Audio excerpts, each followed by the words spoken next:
family member. And it's something that, if you are not strong enough, it will tear you apart. Told by America's #1 royal source. We have incredible relationships, incredible access. We often know something is going to happen before the rest of the media does. You're going to hear revelations that you've never heard before. Harry and Meghan wanted to turn their public life into a private life. As a couple, they were under an incredible amount of pressure and scrutiny. They made it known how horrible this was, that their privacy was invaded in this way. But what would happen next was shocking. They dropped a bombshell that rocked the monarchy. This wasn't just headlines in England. This is headlines in every single country. This was panic stations for the royal family. And the world is waiting to find out what will happen next. What did it mean for their titles? What did it mean for how they could earn money? Not everybody's on the same page, that much we know. They are totally royal rebels. It's changing everything for the future of the monarchy. What happens now?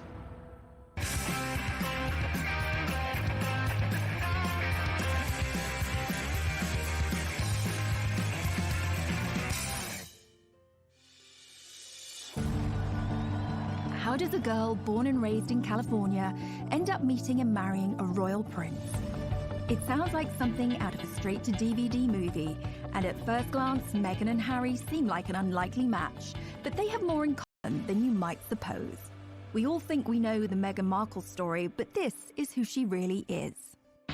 Meghan Rachel Markle was born 5,000 miles away from Prince Harry in California. People readers are obsessed with Meghan Markle because she was just an ordinary American girl. She grew up in Los Angeles in quite a regular family. She lived an ordinary life in many aspects. She was born to Thomas Markle and Doria Ragland. Meghan's dad actually worked in the entertainment industry. He was the lighting director on shows like Married with Children. And her mom had a bunch of different jobs. She was a yoga instructor and she was a social worker. I think her parents each brought different life experiences to her childhood and to raising her, and Meghan was really adored. When Meghan was born, she stepped into a pre-made family. She had an older stepsister, Samantha, and brother, Thomas Markle Jr., from her father's previous relationship. It was a blended family. And one of the sweet stories from her childhood that she shared is that she had coveted a Barbie doll set that was called a Heart Family. And it came in a white version and a black version. Her dad actually went, unbeknownst to her, bought both sets and then mixed them so that it looked more like her family. It just goes to show how her biracial heritage. However, a happy life for this blended family was short-lived. By the time Meghan was 6 years old, Thomas and Doria's relationship had come to an end, and divorce followed, although it wasn't as acrimonious as some of the stories you may have heard. When Meghan first came on the scene, the royal scene, there was some really nasty speculation and headlines about Meghan's rough childhood, where she'd grown up, and really, frankly, racist approach to that, and it couldn't be further from the truth. They did everything they could to ensure that her childhood remained as loving and stable as possible, encouraging her creativity, making sure she was getting the very best education she could. In LA, Meghan attended the Little Red Schoolhouse and was soon writing to the very big White House. Yes, at the tender age of 11, she had already started campaigning for women's rights. When she was just 11 years old, she saw a dishwashing detergent commercial on television. It was by Procter & Gamble, and she felt it was very sexist. The gloves are coming off. Women are fighting greasy pots and pans with Ivory Clear. And Meghan said to her parents, why does it say women? Don't men also wash dishes? So her dad actually encouraged her to write a letter to Procter & Gamble, which she did. And the result was incredible. They actually changed the commercial to people across America. That got Meghan her first kind of national attention. And she saw that her voice mattered. Write letters and send them to the right people, and you can really make a difference for not just yourself, but lots of other people. As a teenager, Meghan attended the Immaculate Heart High School, an institution known for its liberal arts and drama courses. You know, Meghan always really wanted to be an actress. Even when she was in school, she was in her school plays and musicals. She was very popular, and she just sort of lit up the stage. After she graduated college, she was determined to make it as an actor. She had to start somewhere, and in 2006, she took a job as briefcase girl on the game show Deal or No Deal. Her role on Deal or No Deal, while it definitely wasn't showing off her acting skills, it was a great opportunity for her to get in front of the camera, to make some connections, and for people to see her on screen. After being a working actress for a while, her big break came in 2011 on the legal drama Suits, where she played paralegal Rachel Zane. Mike Ross? Hi, I'm Rachel Zane. I'll be giving you your orientation. Wow, you're pretty. Good. You've hit on me. We can get it out of the way that I'm not interested. No, I'm sorry. I would... Take notes. I'm not going to repeat myself. I love you. Rachel Zane actually was kind of a lot like Meghan Markle in my mind. She was very chill, and she had a big heart. She just wanted to help. Once Meghan hit the big time, she had a platform and could use it to further her passion for activism. Meghan also promoted herself on social media with her own lifestyle blog called The Tig. You'd think that with everything going on, she wouldn't have time for romance, but she did. Meghan met Hollywood producer Trevor Engelson in 2004, and they had a long relationship and wed in 2011, and they seemed like a great fit at first, both pursuing these careers in Hollywood, him behind the scenes and her in front of the scenes with Suits. But the marriage was not to be. They were under a lot of pressure trying to sustain a long-distance relationship, and it proved to be too much for Meghan and Trevor. Their marriage lasted less than 2 years, and Meghan mailed back her wedding ring to Trevor, the divorce papers citing irreconcilable differences. Meghan was back on the market and ready to find her Prince Charming, unaware that he was living in London and was an actual prince. Across the Atlantic, Harry had a very different upbringing and a life that would turn him into the man we know today. Harry was born into a family that can trace their ancestry back over 1,000 years. Let's take a quick look at his family tree. Harry's grandmother is the Queen, but she's also the Duke of Lancaster, and she's married to a Duke, the Duke of Edinburgh. Beyond that, we've got their children, the Prince of Wales, Prince Charles, that's Harry's dad, his brother, Andrew, the Duke of York, Edward, the Earl of Wessex, and Charles's sister is Princess Anne, but she's also called the Princess Royal. Prince Charles married Diana, the Princess of Wales, and they have 2 sons, William, the Duke of Cambridge, and Harry, the Duke of Sussex. Thanks to his brother's kids, Prince Harry is knocked back to 6th in line to the throne, and all being well, he's now never going to get his hands on the crown jewels. Although Harry was born into a world of breathtaking privilege, he suffered a tragic childhood. Harry's childhood is really rooted in tragedy. His mother was killed when he was just 12 years old, when she was chased by paparazzi in Paris, and so he had to deal with that tragedy at such a young age, which definitely affected him for life. For anyone who remembers the death of Princess Diana, one of the most heartbreaking elements was seeing her young sons, William, Harry, who was just 12 years old, having to maintain that famous stiff upper lip. Everyone had to be stoic and be this brave face for the nation, when Harry, a young boy, would have just been absolutely, crushed inside. We all remember the envelope with the word mummy on Diana's coffin. It just contained all of those intense emotions, and not think that later on, those feelings are going to need to be dealt with. Even an untroubled childhood can lead to a messy young adulthood. As Harry got older, he gained a reputation for being a rebel and a globe-trotting party boy.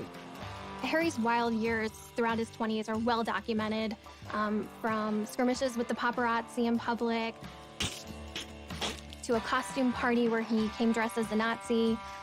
It just was endless. But today we know that all the sort of rowdy times were kind of a last hurrah before he left for his service. Harry went from party boy to action hero when he joined the military, where he served for 10 years, including 2 tours of Afghanistan. He thrived in that environment.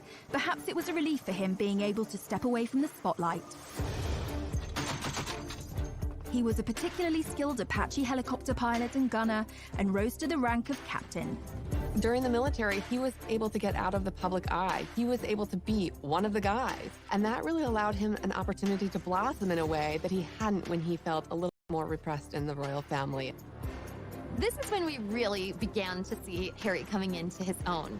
And, watching him fly helicopters and his camo, this is when he starts to kind of rise as maybe the most sought-after bachelor in the world.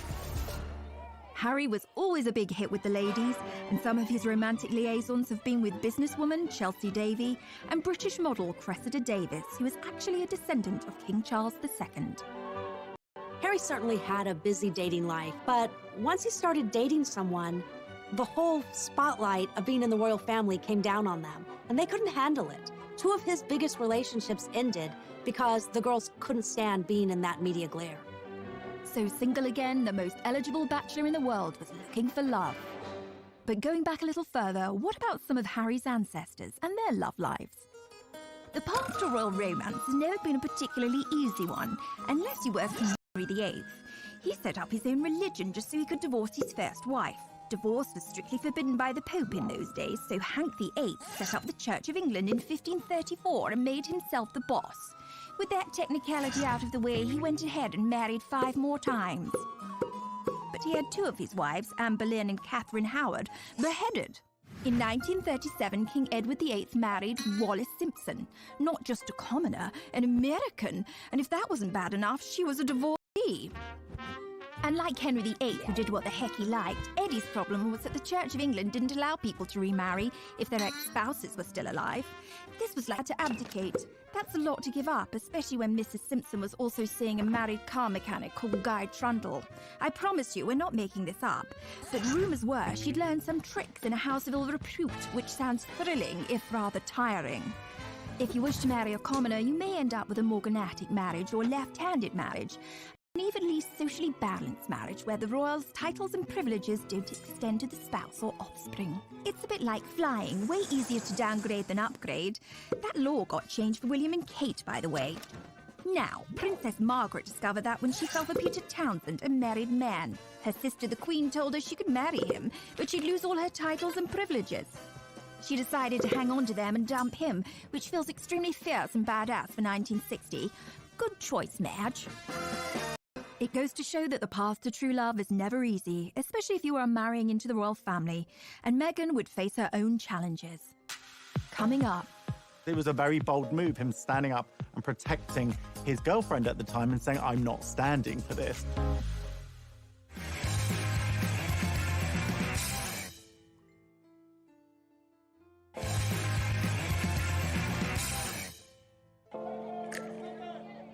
So how did this love story begin between Meghan and Harry? Well, it wasn't through a dating app. Instead, they were set up the old-fashioned way. Harry and Meghan met through a mutual friend in July 2016, and they had a blind date at an exclusive members club in London. I didn't know much about him, and so the only thing that I had asked her when she said she wanted to set us up was, I had one question. I said, well, is he nice? And it seems the stars aligned. Hello, I'm world-famous astrologer Angel Idealism. I have cast what's known as the Davidson chart of Harry Windsor and Meghan Markle. In essence, you take 2 individual astrological charts and you mesh them into one chart and you interpret it as one chart. What's interesting, while I'm looking at Harry's chart, I wouldn't automatically say, oh, here's a royal. Saturn is where we have approach avoidance. I want it, I don't want it. I'm gonna eat that muffin, I'm not gonna eat that muffin. So he has it on his power seat, and Saturn rules authority figures. So he's yes, no, yes, no, yes, no. I want to be an authority figure, I don't want to be an authority figure. Meghan Markle, with loads of sparkle. So she does have Venus in Virgo, which is a difficult Venus position. Venus in Virgo is, I love you, comma, but your feet are stinky. I love you, comma, but I know you're a royal, but could you not be? You know? They're so bloody good together because Harry is a Virgo. And of course, Meghan has Venus in Virgo. So when somebody's Venus is on your sun, it's like you meet and it's love at first sight. So it's all or nothing, do or die. A yes is a yes, a no is a no, generic coupling. After a handful of dates, things moved quickly, and Prince Harry invited Meghan to accompany him on a trip to Botswana in Africa. Classic 4th date move. We camped out with each other under the stars. We spent going jogging for 5 days out there, which was absolutely fantastic. So then we were really by ourselves, which was crucial to me to make sure that we had a chance to get to know each other. Yeah. Harry and Meghan were doing real-life Sleepless in London and Toronto at the time. Meghan's living in Toronto, where she has this busy career on Suits. Harry, of course, based in London. Like anyone knows, long-distance relationships aren't easy, but they found a way to make frequent trips to see each other as much as possible. For the first few months of their dating life, they were able to enjoy their secret love affair away from the glare of the media. But their relationship leaked out on October the 31st, 2016, with news Harry was dating an American actress. There's a misconception because I have worked in the entertainment industry that this would be something I would be familiar with. But even though I'd been on my show for, I guess, 6 years at that point, and working before that, I've never been part of tabloid culture. I've never been in pop culture to that degree and lived a relatively quiet life. The British tabloids were incredibly harsh to Meghan. They used racially tinged language to describe her. They felt like she was a money grabber, a social climber, that she was doing this to be famous. The treatment of Meghan echoed how his mother Diana had been harassed and hunted by the press, but this time he was in a position to do something about it. The royal family is famously tight-lipped when it comes to talking about stories in the media, but on the 8th of November 2016, Kensington Palace issued a statement that showed Harry's true feelings and anger at the situation. That was one of the first signs, really, that Harry wasn't like the other royals, that he was not going to be put in a box and to just accept what the situation was. It was a very bold move, him standing up and protecting his girlfriend at the time and saying, I'm not standing for this. But also, Meghan was in love. She was going to do what she had to do to be there for him and to kind of deal, because you could tell this was not something that was taken lightly for her either. She took this relationship very seriously, which is clearly why she stuck around. Away from the headlines, this starry-eyed couple kept moving forward. Meghan and Harry's first public appearance on the world stage was at the Invictus Games, an international sporting event set up by the Prince for injured soldiers. They walked in to the stadium hand in hand, and it was clear that this was someone special in his life, and he was making it known to everyone. The couple were totally at ease with each other and very natural.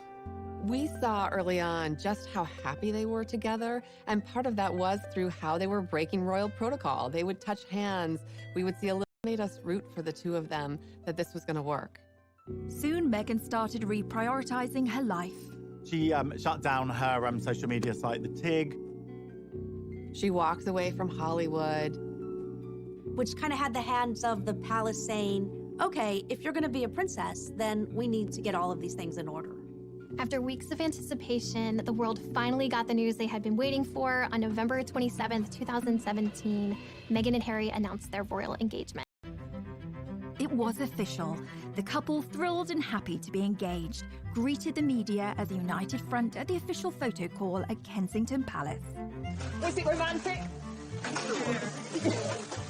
They walked out in Buckingham Palace to a place called the Sunken Garden. This was a garden that was really special. It was a favorite spot of Harry's late mother, Princess Diana, so it was a nice homage to her, a nice way of including her in the moment. You could just really feel the love radiating off of them. And it was the first moment they saw the ring. So it was a beautiful, enormous diamond ring. The center stone is from Botswana. And then the two outside stones were from Princess Diana's collection, so including Harry's late mother in this moment. They released a beautiful set of photos that were really stunning. But even then, some of the press point out things chipping away at Meghan, pointing out ridiculous things, that she wasn't wearing tights and this wasn't following royal protocol, which is just kind of ridiculous and archaic. Harry and Meghan's natural way with each other, this ease that they have, was apparent from the start, especially during this engagement announcement, holding hands, looking up at each other, all smiles, very comfortable with each other. And this was a stark contrast to the engagement announcement that we saw from Harry's mother and father, Diana and Charles, where it seemed uncomfortable and slightly awkward. Can you find the words to sum up how you feel today, both of you? Difficult to find that sort of word, isn't it, really? Just delighted and happy. And I'm amazed that she's been brave enough to take me on. And I suppose in love. Of course. Whatever in love means. And while he must have endured a refreshed grief as he reflected on his mother not meeting Meghan, he said that they would have got along smashingly. They'd be thick as thieves, without question. I think she would be over the moon, jumping up and down, so excited for me. But then, as I said, would have probably been best friends with Meghan. She's with us. I'm sure she's with us, jumping up and down somewhere else. Coming up. Meghan and Harry's wedding was like a wedding that the royal family had never seen before. It's just like more glamorous than the Oscars.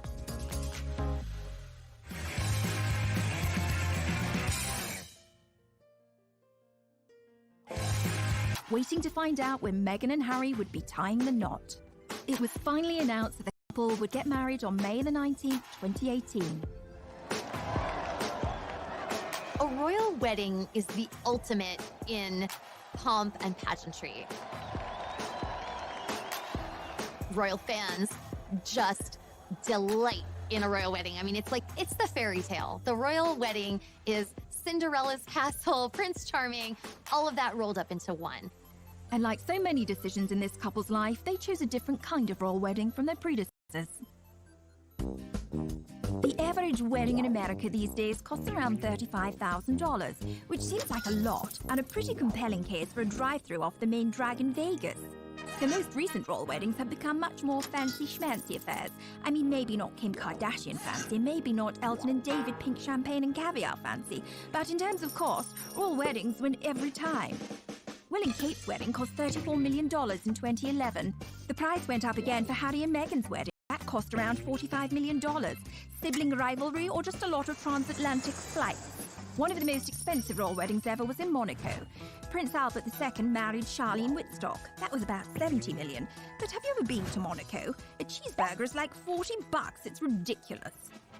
Even that, there was nothing compared to Harry's dad. In 1981, nearly 1 billion people watched as Diana Spencer married Prince Charles.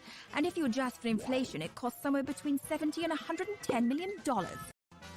But for all that, today's royal weddings seem like lavish affairs. Most of the budget goes on security. Right, back to Miss Markle. As Harry's bride, she provoked controversy, not only as the first American to join the royal family, but the first biracial person to marry into it. Meghan had her own ideas of how she wanted her wedding day to be different. Harry and Meghan chose to have theirs at Windsor Castle in St. George's Cathedral, which is almost 700 years old and the final resting place of Henry VIII. Hooray! Hooray! God bless Prince Harry and Meghan! On the day, millions of people from around the world tuned in to watch the ceremony. Because this is history. This is a very important moment. It was a truly glittering and international affair. Meghan and Harry's wedding was like a wedding that the royal family had never seen before. It was Hollywood meets royalty. You'll be watching and like, oh my God, there's Oprah, there's George Clooney, there's Idris Elba, there's the Beckhams. It's just like, there was just so many celebrities because they weren't just coming from Meghan. Harry had grown up with a mother who was very friendly with celebrities. This was like more glamorous than the Oscars. As with all weddings, tensions were running high. The media reported rumors. There was reportedly one dust-up between Meghan and Kate during a fitting for Princess Charlotte's little bridesmaid dress, where they had a disagreement and Kate ended up in tears. And of course, we have to keep in mind, this was very soon after Prince Louis was born. A source explained that Kate was still very emotional. There had been a lot of stress around the wedding and around the planning. On the wedding day, Meghan traveled to Windsor Castle through the procession route with her mother Doria by her side. Everybody was waiting with bated breath to see what Meghan's wedding dress would look like. Would it be some over-the-top, grand, poofy princess dress like Princess Diana? Would it be this sort of elegant, sophisticated lace, long sleeve look like Kate Middleton? It was neither of those things. She had a very simple, tailored, streamlined dress. I mean, this really was understated. She was just impeccable, modern, an entirely new version of a princess.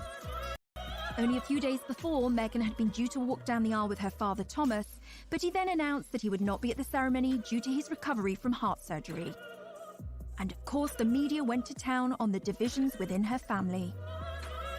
anytime there's a big wedding where families coming together, there's a lot of potential for strife and stress.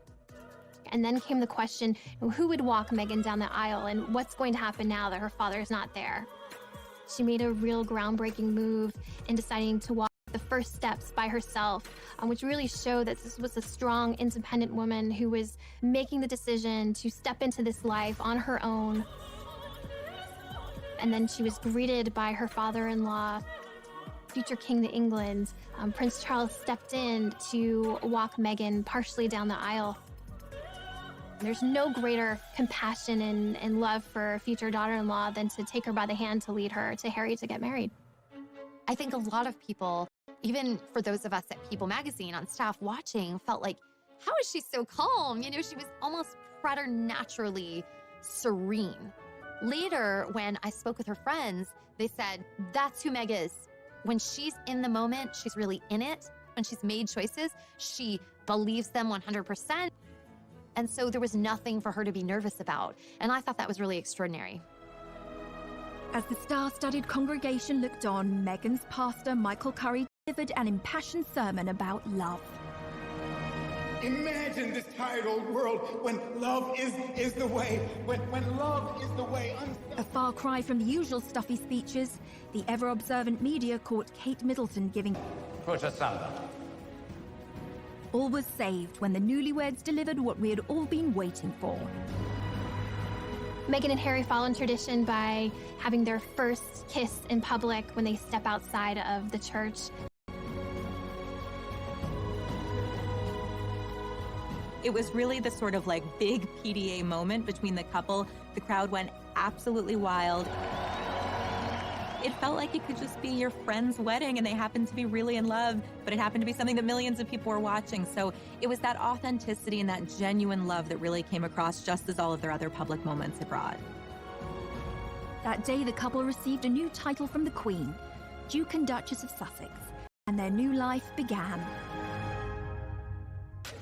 Coming up, they really felt protective of this new baby and wanting to make sure he had as much privacy as he possibly could from the very start.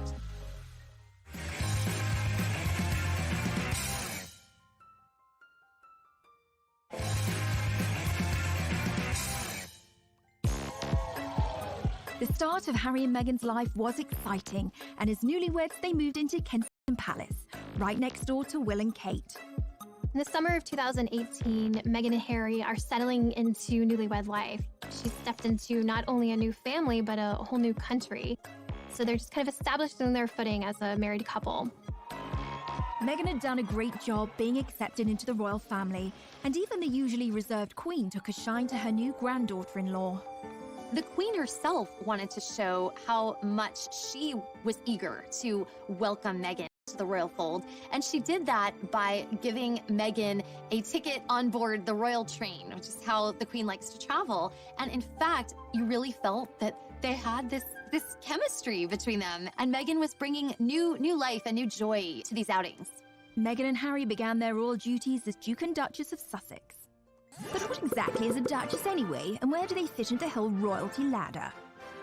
So, according to tradition, or Henry VIII, you have a god at the top of the heap, well, Natch, then an emperor, then a high king or queen, then a king or queen, then come your archdukes, grand princes and princesses, grand dukes and duchesses, then come your crown prince, and I mean, we're really climbing a long way down the ladder here, aren't we? After all them come duke and duchess. Fun fact, Meghan could actually be a duke. This isn't anything to do with which bathroom she uses. A woman can be called Duke's too. What about Harry, though? Well, he's a Duke of Sussex and also Earl of Dumbarton and Baron Kilkeel. The Duke and Duchess titles are kind of like a wedding present from the Queen. Here you go. I wasn't sure which toast you wanted, so I got you Hampshire instead. The annoying thing about being Duke or Duchess, Cornwall and also gets the Duchy of Cornwall, which literally means if you live in Cornwall, he could well be your landlord. Although it won't be him coming and fixing your broken toilet, but he does get the cash from owning it.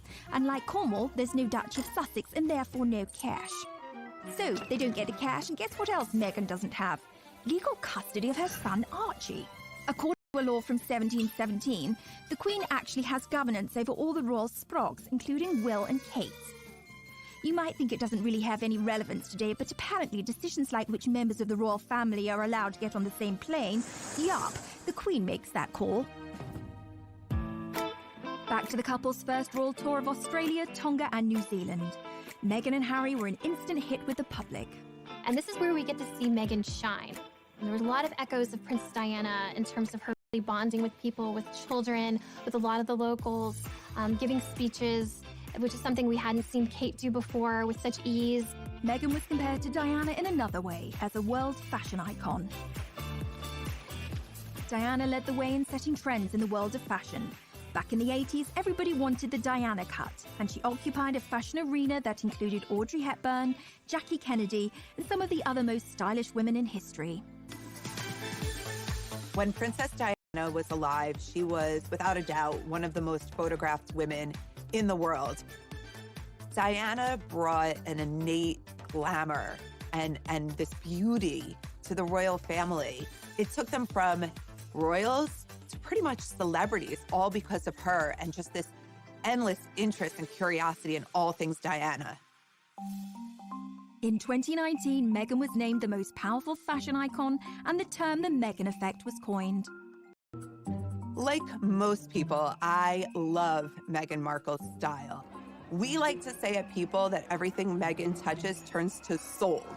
And that's because when Meghan wears something, it translates into mega sales for the brand. In one of those tours, she actually wore a bag by Strathbury. The second she wore this bag, it sold out in 11 seconds. The Duke and Duchess of Sussex were in the honeymoon phase. The tour of Australia kicked off with bombshell news. The couple arrived into Sydney telling the world that they were expecting their first child. It was the most exciting way of kicking off a royal tour.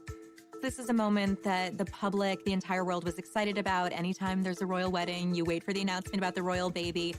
This was massive news in the royal world, and for fans, I mean, it was almost too much to process. It was all happening at once. At the same time, we also noticed that Meghan and Harry are wanting to kind of put up the walls because they really felt he possibly could from the very start. Weeks before the baby was born, Harry and Meghan announced they intended to keep the plans surrounding their child's birth private. It was never announced where Meghan planned to give birth. This was a major change from Kate's birth plans. Kate, obviously, at the Lindo Wing in Paddington, every single time one of her children is born, the crowds are gathered outside, you know, the news teams are there. It's a very big global event. With royal births, we famously see the new happy parents step out of the hospital. For royal fans, there's an expectation that we would be kind of, I don't know, almost included in that. And we learned pretty early on that Meghan and Harry were not going to do this. On May the 6th, 2019, baby Sussex arrived, weighing in at 7 pounds 3 ounces. And it wasn't actually until the birth certificate of Archie was released we even knew what hospital they had gone to. Meghan said no way was she going to walk out of a hospital and into a crowd of thousands, you know, with every TV camera from all over the world there, which is what Kate did. But Kate felt that was her duty. Meghan didn't feel it was her duty, so she didn't do it. They didn't want involvement from the press. They wanted to do it their way. This was not a baby for the public. This was their baby.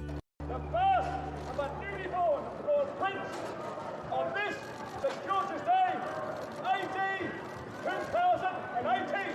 It does seem a normal thing for a father to protect his child and to be able to do what he wants and release photos when he wants. But the British public have a very different perception of this. They pay for the royal family. So there was a lot of resentment towards Harry when he started to restrict this access.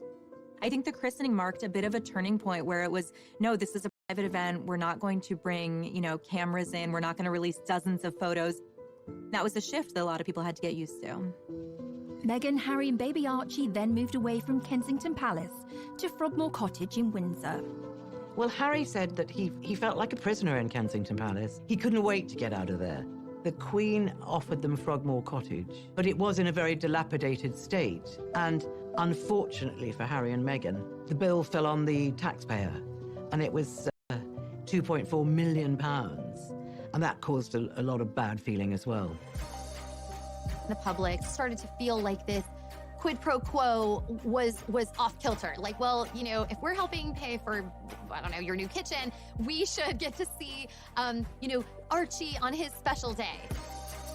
Meghan and Harry, they wanted to be royal and to enjoy the royal life, but they also wanted a private life. And those two don't really go together.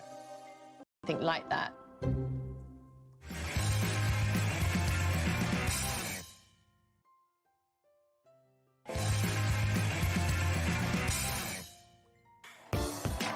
There's more to being royal than cutting ribbons and waving. There are very strict rules and protocols that must be followed. My name is Micah Meyer, and I'm the founder of Beaumont Etiquette. My training is very formal. It was done in London under a former member of the Queen of England's household staff. I think there's this heightened level of fascination when we all saw Meghan Markle marry into the royal family. We were like, wait, a real average person can become a real royal? In our minds, we just saw her go from A to B, but that definitely wouldn't have been the case. She would have been, you know, practicing in royal aids, would have literally guided her throughout the entire process. Behind the scenes, she had to basically, in essence, join a royal training camp of how to become a royal. For instance, when you're addressing the Queen, she is Her Majesty, and after that, it's just ma'am, rhymes with jam, and it's always a curtsy, especially in public. Meghan, we saw it for the first time on TV, we were cheering her on, and the lower and the deeper her curtsy went, the more confident she became. And so we can see her confidence in her training kind of evolve.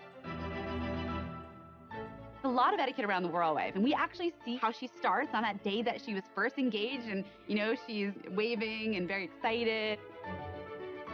And then we see her at the next event, and suddenly we see her fingers are together. And then we see that elbow come in even further, and then we see the polished wave in the end. Even the sitting position, that's one huge part of Meghan's training, we literally saw happen before our eyes.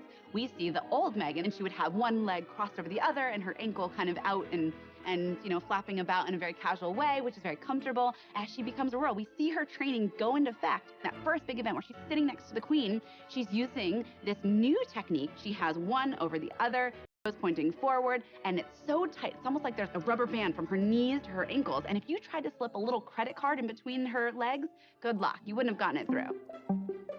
You can imagine how intimidating that first session of afternoon tea with the Queen must have been.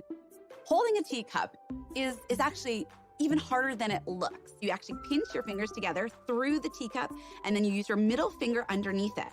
And if you want to support the teacup, you can use two fingers like the Duchess of Cambridge does at the very bottom.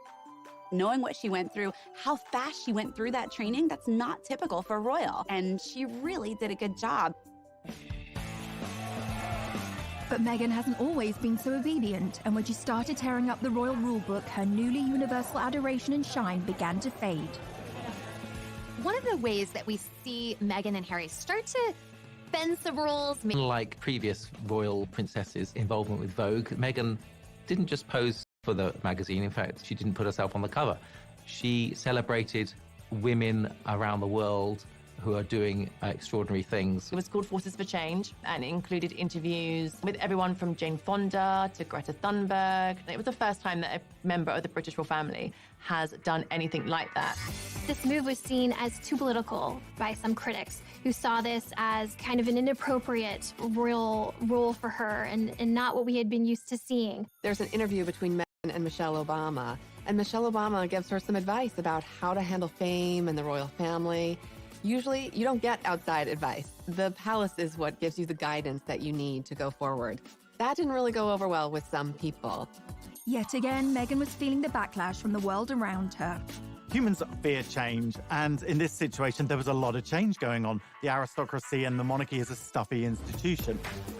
Meghan came in and she was completely different. She was an American, she was biracial, she was a divorcee. I think there could have been some fear that she is something other and that she could affect the monarchy and chip away at the monarchy. You know, I think in some ways, what Meghan and Harry have done is just shown, listen, we're going to do what's right for us. We are going to do what we are comfortable with. Meghan and Harry are not the only royals to have a rebellious streak. There's a long line of royal rebels, but there are those who know how to make it work for them. What about Princess Margaret, the Queen's sister? She liked to party. She partied hard with her daughter's godfather, Anthony Barton. with a former Prime Minister's nephew, Alex Douglas Horne, and it's thought she even partied with Mick Jagger and Warren Beatty. She partied hard in her party house on the party island of Mustique. But then she calmed down and got herself a toy boy, marrying a guy 17 years younger than her. Then she got the first royal divorce since 1901. She rocks. But if you ask us, the royal rebel closest to Meghan's heart would probably be Princess Louise, Queen Victoria's fourth daughter. She questioned everything, earning her the nickname Little Miss Y. She was very cool. She refused to marry someone she didn't love, was an ardent feminist, and visited imprisoned suffragettes, the protesters for equal rights for women. And, stop me if this sounds familiar, she got married and moved to Canada. Her full name? Louisa Caroline Alberta, and yeah, Alberta, Canada is named after her. The province was originally going to be called Louise. If you can find a more Meghan-friendly royal rebel than that, then you can send us to the Tower for treason. Coming up. It was a huge betrayal for Prince Harry and Meghan, and they let it be known. They filed suit.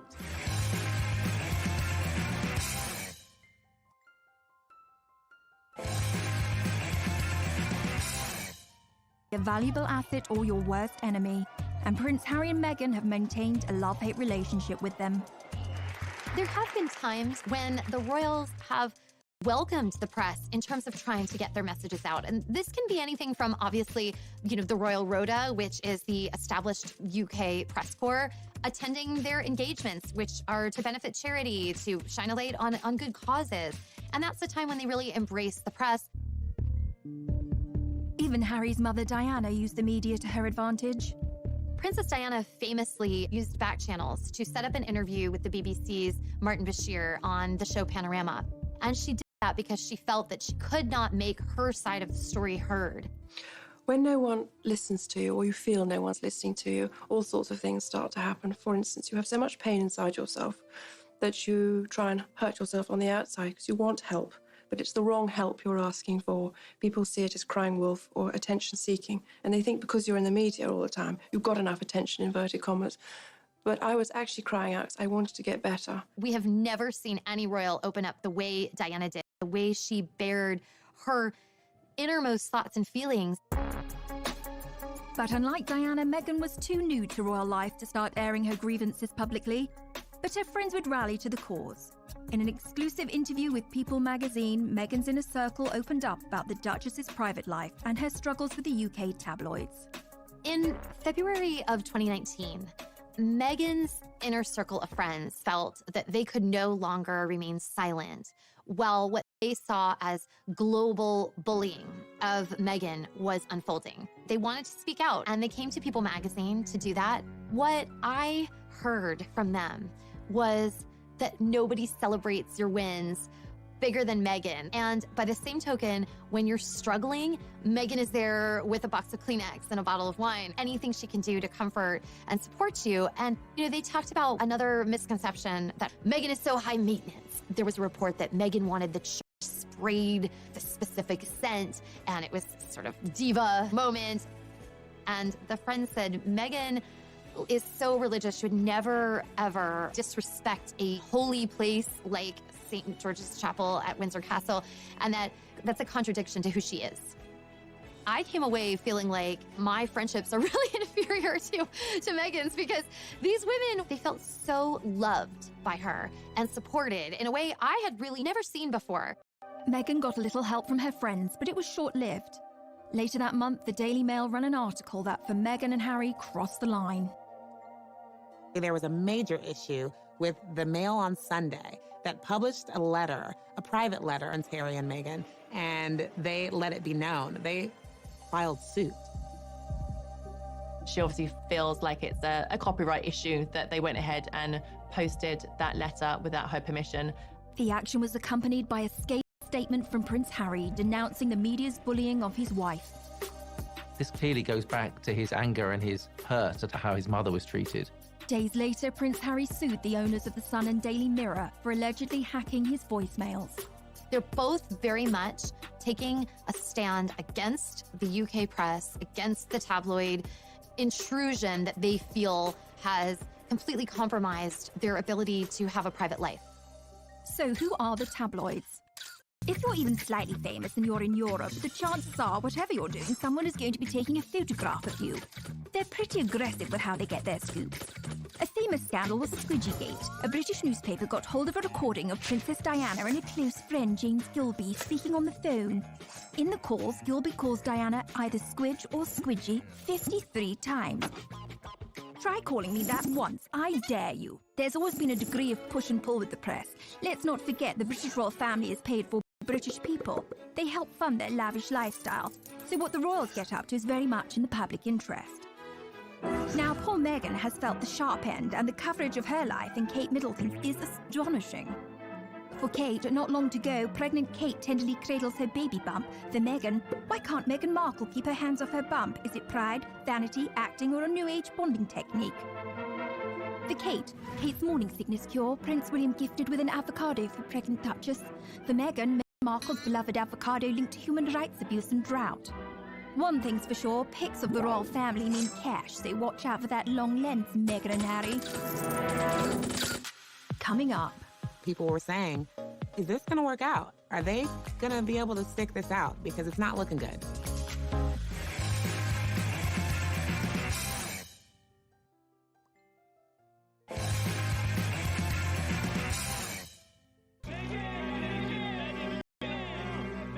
As media scrutiny intensified, so did tensions inside the royal family. This was a turning point for Prince Harry and Meghan when it came to them just not putting up with the British press anymore. You would think that, the royal family would step out and make some sort of decree or something in their support, and it didn't happen. And you start to see not only the shift between Prince Harry and Meghan and the press, but a little bit of a shift between them and their family. There were some tensions going on behind the scenes. I think what happens with any family is that an outsider, someone else, as copacetic as they seemed, things were sort of strained. People obviously looked into a lot of this, and what appears to be at the root of it is a division between the brothers, William and Harry. Tensions between Harry and William had apparently been growing for some time. What had happened is Prince William had confronted his brother in the run-up to Meghan and Harry's wedding. He just questioned him about, do you think she's the right girl for you, effectively?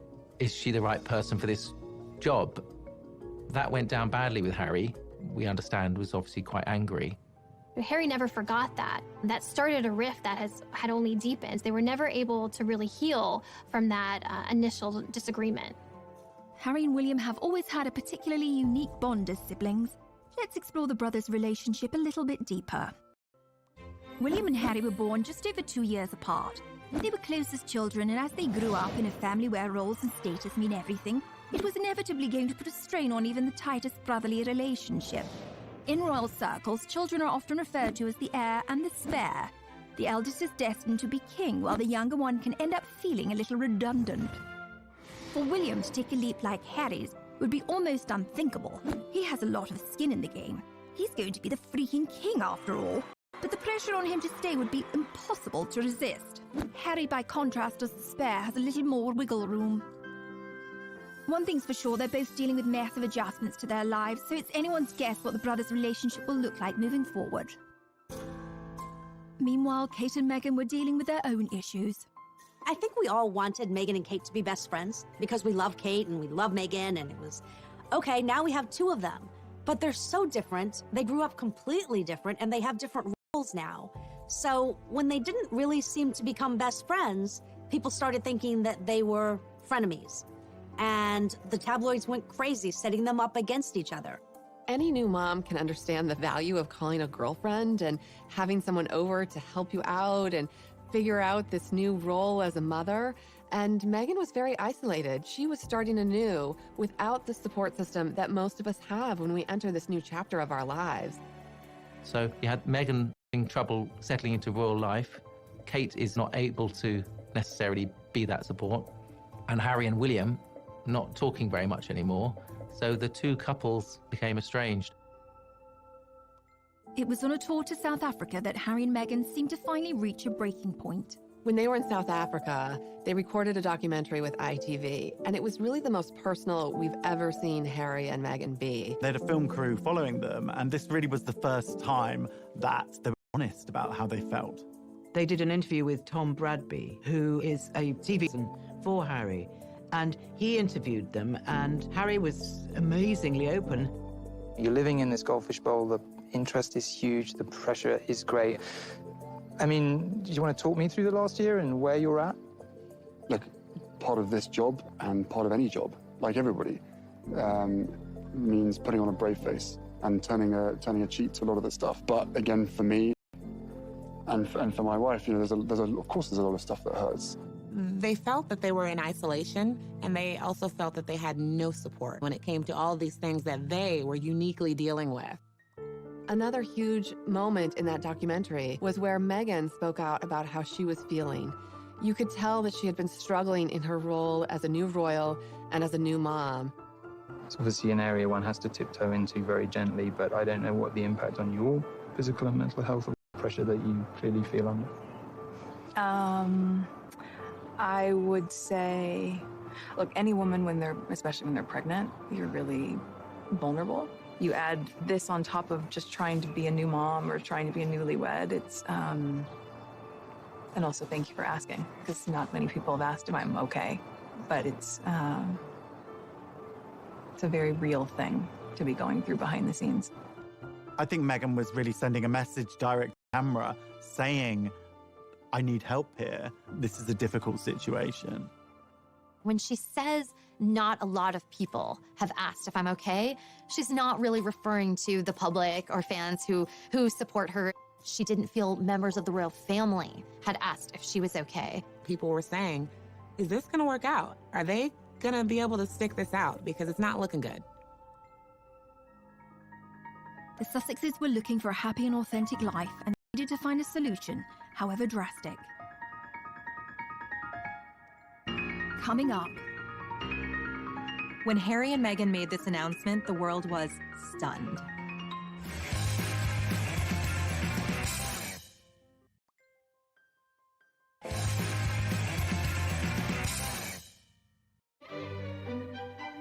We all remember those moments in history that changed the world. The first moon landing. Assassination of John F. Kennedy. The first time we saw Kermit the Frog's legs. So weird. And when Harry and Meghan decided to leave the royal family. A royal announcement that is sure to rock the United Kingdom. Royal split. Harry and Meghan quit. Going it alone, the Duke and Duchess of Sussex. The royal family reeling this morning. A rift in the royal family not seen for a generation. I remember exactly where I was when I heard the news that they were leaving. I was sitting in my office at... I feel like we were in a meeting and we were like, wait, what? The rest of the royals didn't even know it until 10 minutes before they put this statement out. On the 8th of January 2020, a statement was released from the Duke and Duchess that they were stepping down from royal life. They did it on social media, of all places. So right away, we were kind of all scrambling to keep up. It's on Sussex Royal, and is there going to be more coming? And who's going to answer the questions? I can't even imagine the chaos in the palace on that day. The poor queen, she's 93 years old, and now this. One of her favorite grandsons now stepping back from royal life, and what does that even mean? News like this usually goes through the royal communications team, goes through the queen. There is a long list of steps you take before this goes out to the public. So why did Meghan and Harry hastily make this announcement? I think part of this rush decision on their part was because the story had actually already been leaked to the Sun newspaper. They were running it the following day, and from what sources tell me, they were forced into releasing their own statement. Harry and Meghan felt that when the news leaked to the Sun newspaper, they had no choice but to try and get out ahead of it. So suddenly this train had completely left the station and everyone was kind of struggling to keep up. I think it was a bad decision on Harry and Meghan's behalf to rush out this document without checking with the royal family. You don't change your decision-making and go against the Queen just because some scrappy journalist in London is saying that they've got a story. There had been rumours that Harry and Meghan had been in discussions with members of the royal family about leaving the monarchy, but this surprise announcement was a stunning reveal for all parties involved. It is a bit of a soap opera, but I mean, quite frankly, the things that have happened recently, you couldn't write it. You can hardly imagine how difficult that talk must have been between Harry and Meghan about what they were going to do. They've put Archie down to sleep, and they are trying to figure out how to walk away from one of the most important families in the world. Meghan and Harry have not been the only royals to drop a bombshell. Being royal is a high-stakes game, and if we look to the past, Meghan and Harry are not alone in causing a few royal eyebrows to be raised. Good old Chuck and Kemi, Charles and Camilla, first met in 1971, but waited 34 years to get married. In that intervening time, Charles married and divorced Princess Diana. There was an infamous moment when they were asked, "And are you in love?" Diana replied, "Of course," and Charles drawled, "Would really had married and divorced Andrew Parker Bowles." But they didn't exactly wait until their wedding night to hook up. They were still married, but it was to the reported approval of Camilla's first husband, who knew all about it. In fact, a recording of a phone call between Charles and Camilla got leaked, which is far, far beyond what you might call a bit saucy. We'll let you look that one up for yourselves. This is a family show, people. So in the grand scheme of things, Harry and Meghan's bombshell seems pretty tame by comparison. The media, having felt kept at arm's length, went into a frenzy. The press and social media very quickly coined the phrase Megxit, which is really quite misogynistic. It's blaming the fact that Meghan and Harry are leaving the royal family on the woman. The British press is always blaming Meghan. They've done that from the beginning. Whatever Meghan and Harry do that they don't like, it's Meghan's fault. From a tabloid media standpoint, Meghan became the focus of she's the one driving this decision. But anyone who really knows Harry knows that he has expressed a desire to step away from royal life from the beginning. There were times in his 20s where he kind of lamented at this role that he's in and hinted at that he would love to have a life outside of the royal family. So if anything, he's the one propelling this decision, and Meghan's supporting him. But I think we know now this is a decision they made as a couple. They're very much a family unit. You know, we know they have a great relationship and that they're doing things that they think are best for their entire family. This had to be something that really weighed on them. But what must have weighed on them more was what they had been through for them to make the decision to leave the royal family, to leave the Windsors. I mean, it's a dream for so many people. And they decided to just walk away. Coming up. Something like this could bring down the monarchy. This was panic stations for the royal family.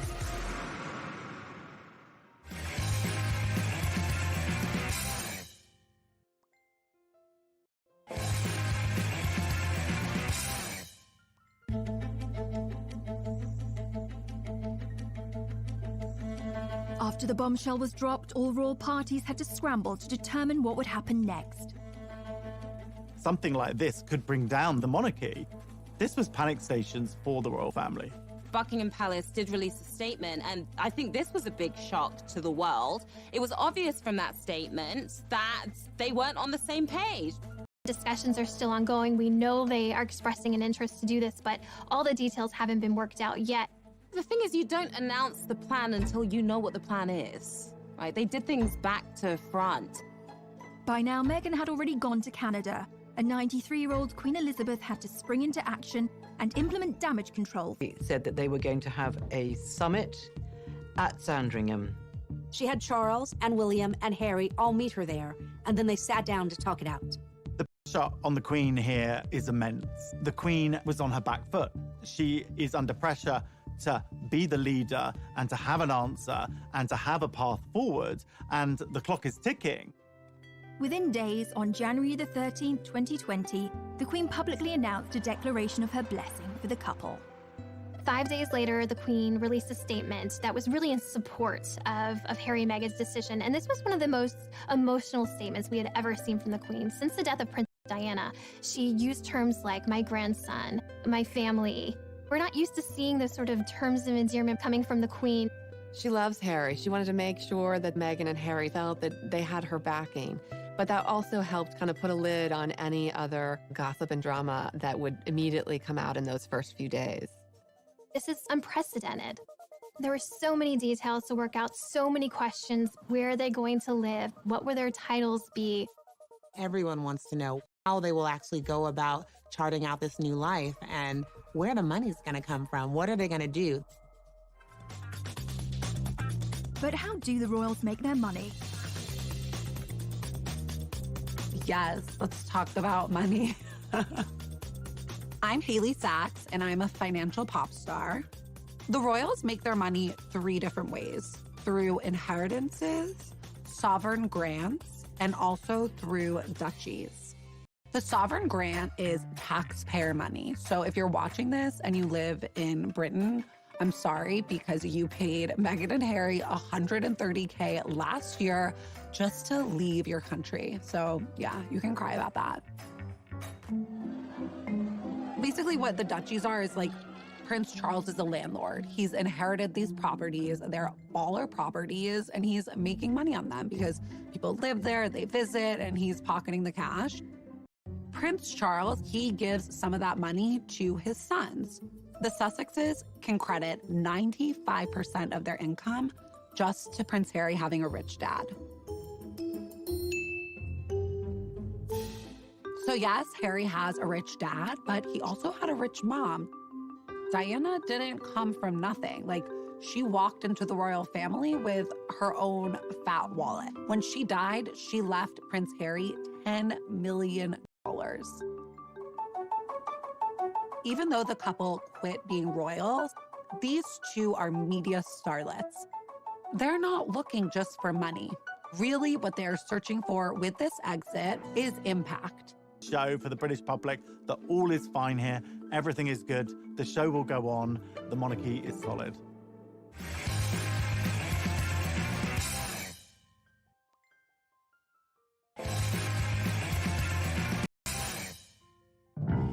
While Meghan was busy unpacking her Suits DVDs in Canada, it was back to business for the royal family. It was initially a bit of chaos as everyone tried to kind of find their footing in this new, unprecedented order of things. At the end of the day, the monarchy has to come first and the crown has to come first. The Queen, she's not going to let her emotions get the better of her. Now it's about action. It's about taking action and figuring out what are next steps. The monarchy is often, throughout history, in a very vulnerable position. There are a lot of people who don't agree with the monarchy. The monarchy can be perceived as a very undemocratic institution, essentially inherited power. When you have somebody who is stepping away from the royal family, this makes the royal family very vulnerable. For those that had stayed, the Queen doled out presents. Prince William was bestowed with an additional royal post, Lord High Commissioner to the Church of Scotland. The royal PR team wanted the rest of the family to show a united front, and William, Kate, Charles and Camilla embarked on a rare joint charity engagement, and the British press dubbed them the new Fab Four. All this sort of family discord and fighting amongst themselves didn't look good, so the Queen wanted to fix this up. She has Charles and Camilla and Kate and William all at her beck and call to come out and present a united front as this is the royal family, we're still here for you. The Duchess of Cambridge was also being kept busy on a tour of the UK to promote her work with childhood development. Kate has really stepped forward. She just gave her most illuminating interview that we've ever heard from her. You know, it was a podcast, a very modern format, where she talked about the challenges of motherhood, the challenges of being pregnant. So she's willing to take up this mantle and help support the monarchy any way she can. They're doing the most positive things. They're putting on a great show for the British public, that all is fine here, everything is good, the show will go on, the monarchy is solid. With the royal family's united front in check, the Queen had one last ground rule that needed to be laid. What was important to the Queen was that Meghan and Harry cannot continue to use their royal titles and the trademark of Sussex Royal. She didn't want any perception of impropriety that they might be making money in any kind of way off of any royal titles. Obviously, they're known as Sussex Royal. That is their Twitter handle, their Instagram name. The whole brand is based around that. The Queen and other members of the royal family had said, actually, no, that word royal cannot be used. No one can say royal unless they really are royal. Wanted their new life.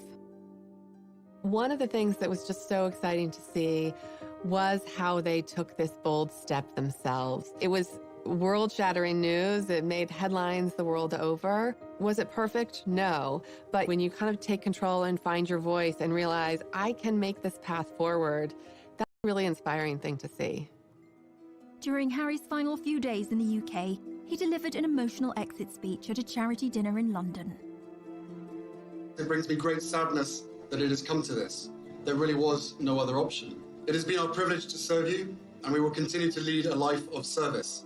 So in that respect, nothing changes. But I hope that helps you understand that I would step my family back from all I have ever known, to take a step forward into what I hope can be a more peaceful life.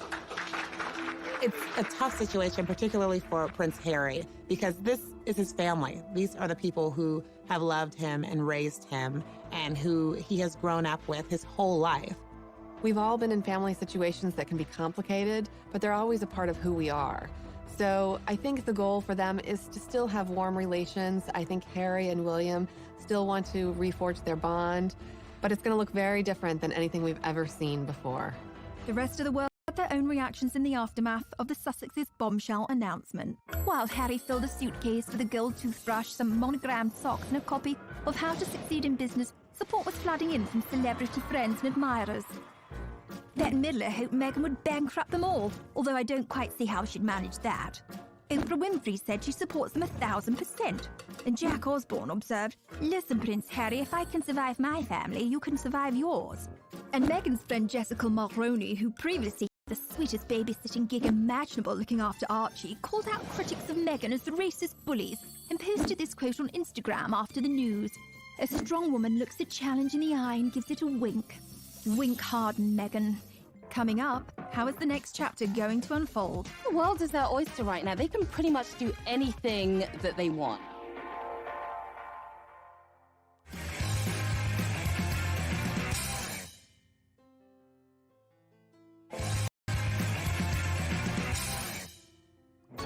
Prince Harry joined his wife Meghan in Canada to start their new unprecedented post-royal life. It was revealed that Meghan and Harry are going to be splitting their time between the UK and Canada during this period of transition. So they set their sights on Vancouver Island, where they spent a lot of the time over the holidays.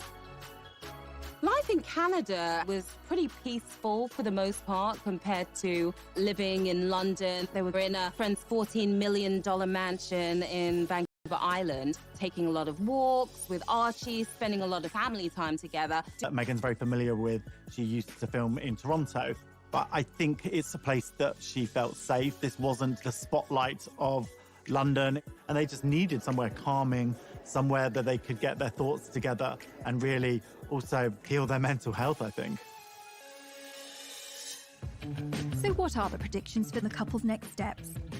It's brand new territory for them to be trying to find a way to basically earn money. And, you know, when you are the Prince of England and the Duchess of Sussex, it's like you have to earn a lot of money in order to keep up that lifestyle and to live independently. It's going to be a really interesting road ahead. Their last round of royal engagements were in March. They're officially stepping back, and they'll no longer be using their HRH titles or Sussex Royal. But I think the world is their oyster right now. They can pretty much do anything that they want. Both of them are very smart. Both of them are very talented. Harry and Meghan's next steps in terms of their careers is anyone's guess.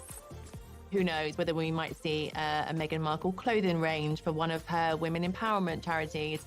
We might see a book deal maybe, although various ones of those have been denied so far. We also know that Harry is involved in a TV project with Oprah for Apple TV. So that will be announced at some point this year, I'm told. We've already seen that Meghan did her first voiceover role for Disney, and the check was donated to a charity for elephants. They're definitely going to be cashing in on their celebrity status. There is no way they are going to be penniless. They are going to have offers coming through the door. We saw Harry and Meghan recently in Miami at this banking summit at JP Morgan. We thought they were going to be laying low. Suddenly we got the news that Harry and Meghan was sitting next to J-Lo and A-Rod at a star-studded event for JP Morgan. And there are rumors that Harry earned $1 million for giving a speech at that event.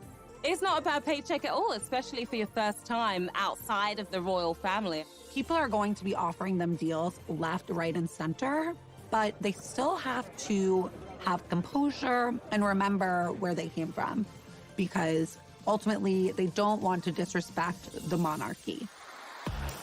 The Sussexes don't need to rush into anything. There's still extremely high people. In fact, maybe even more high profile now after stepping back from the royal family, and since making this bombshell announcement, they're probably more famous than they even were beforehand.